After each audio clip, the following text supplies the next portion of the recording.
Министерот за животна средина Нуредини нема многу време за загадувањето, па затоа не одговори конкретно што презема за да го реши овој проблем.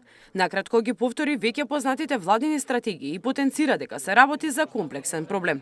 Okay, it's okay. Just one question, I said, please, if I may keep very shortly. There we go. What we're doing, we've got a long-term strategy in place, of course. It is the gasification of the country.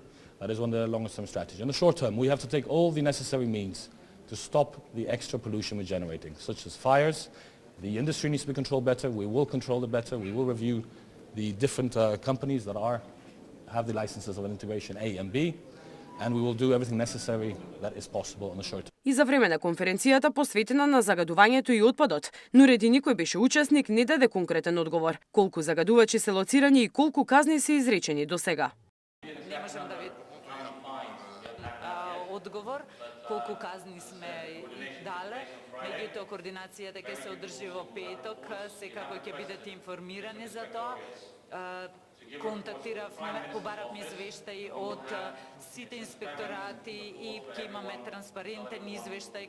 Иницијативата одва единственото решение и за оваа зима го гледа во поволните временски услови и ветерот. Нормално дека не ја врше работата, не требаше да дојде до граѓаните да го поменуваат што треба да работат. Ветерот највеќе ќе помогне, мерките што ги направија сега во однос на програмата, значи ние одамна тоа го кажавме дека тие нема да вродат со такав плод, затоа зашто само субвенционирање на одредени инвертори и некои работи што се преземаа беа многу малку во однос на тоа какаво загадување имаме. Значи треба системски решение и требаше да има рокови до кога и што се очекува. Ако се види дека нешто не се исполнува, да се преземе нешто за да се поправи. Кај нас премногу се чека во однос на тоа ќе биде, ќе направиме, ќе имаме студии.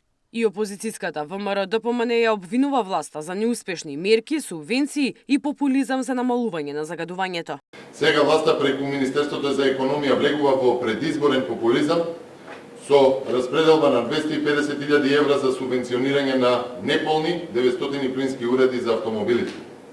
Според статистиката за регистрирани возила во 2018 година во Македонија има над 415.000 патнички автомобили, од нив 150.000 се во Скопје. Сечењето дрва, палмите и барокот допринеле во корис на загадувањето, одговорија од СДСМ. Од петокот во засилени контроли на терен се инспекторите и полицијата кои извештаите од секојдневното работење треба да ги презентираат директно кај премиерот. Во меѓувреме граѓаните за квалитетот на воздухот кој го дишат се информираат од европските мерни станици кои македонските градови ги позиционираа на врвот од листата најзагадени.